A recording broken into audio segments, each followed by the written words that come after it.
ये कहानी है प्रेम की, ये कहानी है भरोसे की और विश्वास की, जिसने पूरे देश और मानवता को एक बार फिर से झकझोर दिया है। कहानी है चर्चित सोनम और राजा रघुवंशी केस की। आप लोग सोशल मीडिया पर इस बात को काफ़ी दिनों से देख रहे होंगे कि सोनम जो इंदौर की रहने वाली है और राजा रघुवंशी दोनों मेघालय जाते हैं और वहाँ से लापता हो जाते हैं। उसके बाद राजा रघुवंशी का शव मिलता है और लड़की कुछ दिनों बाद गाजीपुर में पाई जाती है।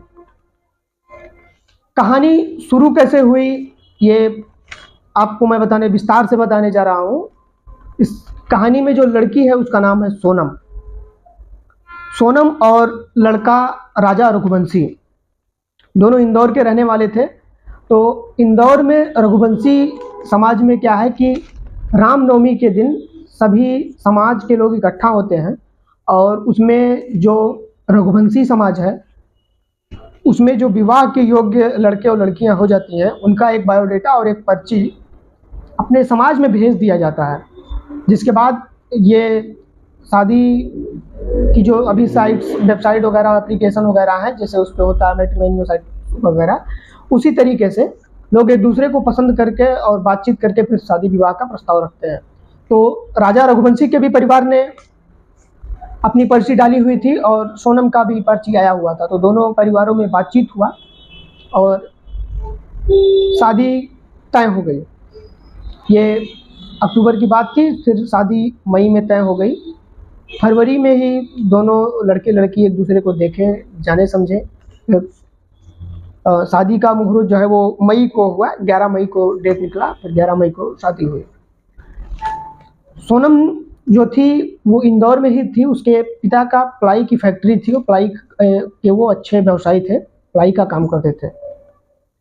और सोनम भी अपना ग्रेजुएशन करने के बाद उस जो कंपनी थी उस फैक्ट्री में एज ए HR के पद पे वो नियुक्त हो गई और वहाँ काम संभालने लगी। उसी फैक्ट्री में एक लड़का था राज कुशवाहा जो मैनेजर के पद पे था। राज कुशवाहा और सोनम की आपस में बातचीत बढ़ी, फिर वो बातचीत प्रेम में बदल गया और प्रेम ऐसा कि समाज से वो छिपा रहा। लेकिन जब सोनम की शादी की बात आई तो दोनों में काफ़ी नाराज़गी हुई और काफ़ी दोनों लोगों का मन दुखी हुआ।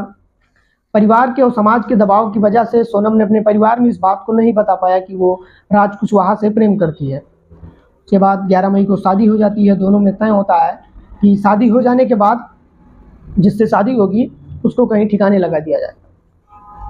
11 मई को शादी हो जाती है, धूमधाम से शादी होता है। उसके बाद सोनम जो है राजा रघुवंशी के घर जाती है, फिर हनीमून पे जाने का, घूमने का कहीं प्लान बनाती है। तो जो राजा रघुवंशी है उसके परिवार में एक ज्योतिषी हैं जो कुंडली वगैरह देखते हैं, उन्होंने बताया था कि शादी के बाद अभी घूमने का सही समय नहीं है, बाद में घूमने जाइएगा मुहूर्त निकालने के लिए, अभी ये मुहूर्त ठीक नहीं है। तो परिवार वाले भी मान गए, राजा भी मान गया। लेकिन सोनम चूंकि प्लान बना चुकी थी कि किसी तरह से घूमने जाना है, जो उसका बॉयफ्रेंड था राज कुशवाहा, उसने एक योजना बनाया था कि अपने 3 दोस्तों के साथ मिलकर आकाश, विशाल और आनंद, इन लोगों से बताया था कि एक व्यक्ति को ठिकाने लगाना है, मौत के घाट उतार देना है, लेकिन हत्या इस तरह से करनी है कि वो लगे कि एक्सीडेंटल है। तो लोगों में बातचीत हो जाती है सोनम और राज में कि किसी तरह से राजा रघुवंशी को किसी हिल स्टेशन पे लेके जाइए। सोनम भी काफ़ी पढ़ी लिखी थी, उसने भी सर्च किया हुआ था।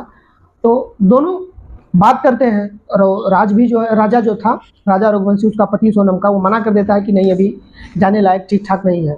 परिवार भी मना करता है कि पहलगाम में अभी हमला हुआ था और टूरिज़्म के लिए माहौल ठीक नहीं है, तो बाद में जाइएगा, अभी स्थिति ठीक नहीं है। तो परिवार भी खिलाफ था और राज कुशवाहा और सोनम के बीच टेंशन बढ़ती जा रही है। उसी बीच दोनों प्लान करते हैं कि क्यों ना एक सरप्राइज ट्रिप दिए जाए, और सोनम खुद ही इंदौर से फ़्लाइट बुक कर लेती है, फ़्लाइट के 2 टिकट बुक करती है और सरप्राइज़ देती है। इस पर राजा जो है तैयार नहीं होता है, परिवार वाले भी तैयार नहीं होते हैं, लेकिन फिर एक तरह से मौन स्वीकृति हो जाती है कि अब जाने दिया जाए, क्योंकि टिकट भी हो चुके थे। तो 11 मई को शादी हुई थी, 20 मई को इंदौर से वो निकलती है मेघालय के लिए और 21 मई को वो मेघालय पहुंच जाती है। उसके बाद वहाँ टहलना घूमना चालू हो जाता है। और इधर राज कुशवाहा जो था, जो अपने 3 दोस्तों को सुपारी दिया हुआ था, उसने 50,000 रुपये और एक मोबाइल फ़ोन दिया था और बताया था कि इस मोबाइल फ़ोन का उपयोग आप मेघालय जाकर ही करिएगा, अपने फ़ोन का इस्तेमाल मत करिएगा। 20 मई को इन लोगों की टिकट थी, तो राज कुशवाहा ने अपने दोस्तों को, आकाश, विशाल और आनंद को, इन तीनों लोगों को 17 तारीख को ही वहाँ से ट्रेन से और बाई बस, रोड सबसे रवाना कर दिया था। ये लोग वहाँ पहुँचे और वहाँ का ही एक धारदार हथियार खरीदे, लोकल का ही, जिससे लोगों को लगे कि ये जो हत्या हुई है उसके पीछे किसी लोकल व्यक्ति का हाथ है। तो लोकल हथियार खरीदे जिससे लकड़ी उकड़ी काटने के काम आता था, वहाँ खरीदे। सोनम 21 तारीख को पहुँच गई, उसने अपना फ़ोन ऑन किया और जो फ़ोन राज कुशवाहा ने दिया था, जिस फ़ोन को, उस फ़ोन को उन्होंने वहाँ पर ऑन किया और उससे सोनम बार बार अपना लोकेशन उन तीनों व्यक्तियों को भेजती रहती थी।